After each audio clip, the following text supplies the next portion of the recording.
अगर आप भी चाहते हैं कि दिल म्यूजिक भोजपुरी के ऑडियो एंड वीडियो सबसे पहले आप तक पहुंचे तो लाल बटन दबाकर चैनल को सब्सक्राइब जरूर करें और साथ में घंटी वाला निशान को जरूर दबाएं।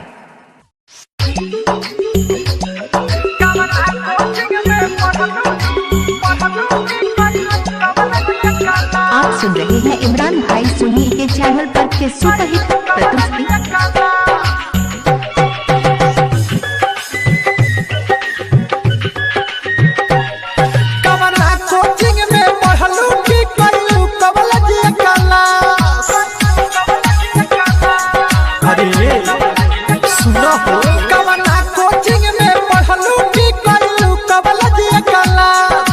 हर काम में पीछे रहलू, हर काम में पीछे रहलू, दिल तोड़े में पास।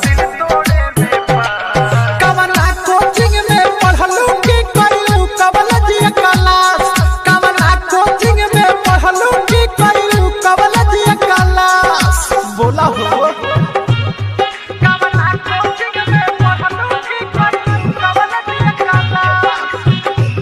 Presented by Dil Music.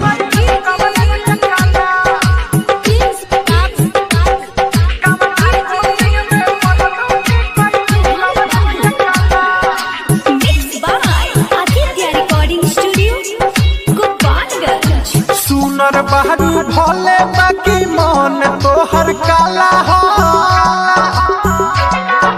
लाखों लइका तहरा पीछे दिल की धर्मशाला हो। सुनर बहरू भोले बाकी मन तोहर काला हो, लाखों लइका तहरा पीछे दिल की धर्मशाला हो। हमर सथवा छोड़ी के हमर सथवा छोड़ के तू बन गइलू दोसर के खास। कवना कोचिंग में पढ़लू की कइलू कॉलेज क्लास, कवना कोचिंग में पढ़लू की कइलू कॉलेज क्लास। कवना कोचिंग में पढ़लू की कइलू कॉलेज क्लास।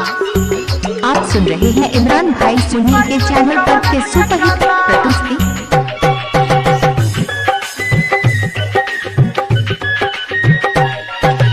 ठीके कहले से सोना था दिल देला से डरी हो। सुना दीपक लइकिन पा भरोसा जहनी करी हो। ठीके कहले से सोना था दिल देला से डरी हो। सुना दीपक कवनो पा भरोसा जहनी करी हो। निमहने जिंदगी के मोहने जिंदगी के कोई दिहलू नास। कवना कोचिंग में पढ़लू की कइलू कॉलेज क्लास, कवना कोचिंग में पढ़लू की कइलू कॉलेज क्लास। पता पारसा और प्रसिरिसिया Tamkohi road. Presented by Dil Music.